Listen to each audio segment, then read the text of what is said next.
রাজধানীর অদূরে মনোমুগ্ধকর এই পূর্বাচল মহাসড়ক বিমোহিত করছে নগরবাসীকে। এক্সপ্রেসওয়েতে সৌন্দর্য উপভোগে রাত বিরেতে ছুটে আসেন অনেকেই। তবে বাইকারদের উচ্ছৃঙ্খল আচরণে ভয়ঙ্কর হয়ে উঠছে পূর্বাচল এক্সপ্রেসওয়ে।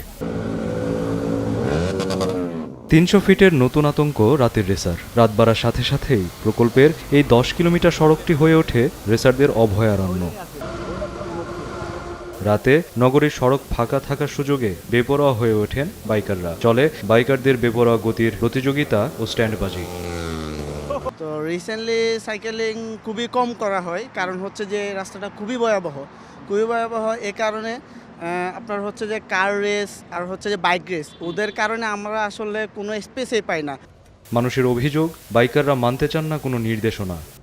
বাইকের স্পিডগুলো এখানে অনেক বেশি থাকে, হ্যাঁ, কেউ কন্ট্রোলে রাখতে পারে না। এখানে আমরা যারা ফ্যামিলি নিয়ে আসি, বেসিক্যালি ফ্যামিলি নিয়ে আসলে আমরা এখানে আসতে ভয় পাই, কারণ যে কোনো সময় অ্যাক্সিডেন্ট হতে পারে।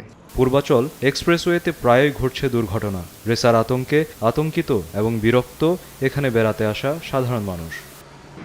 এখানে আমার লাইফ রিস্ক, আমি এখানে ঘুমাই বা এখানে আমার ডিউটি করতে অপশন সময় একটু ঘুমাইতে হয়। এখানে মনে করেন এক সময় গাড়ি এসে যদি আমার শরীরে উঠে যায় তাহলে তো আমার রিস্ক না। তারপর আমি এখানে হাঁটতেছি, আমি ছাড়াও আমার নীরব মানুষ যদি এখানে হাঁটতেছে তো ওর শরীরে যদি লাগে তাহলে লাইফ রিস্ক না।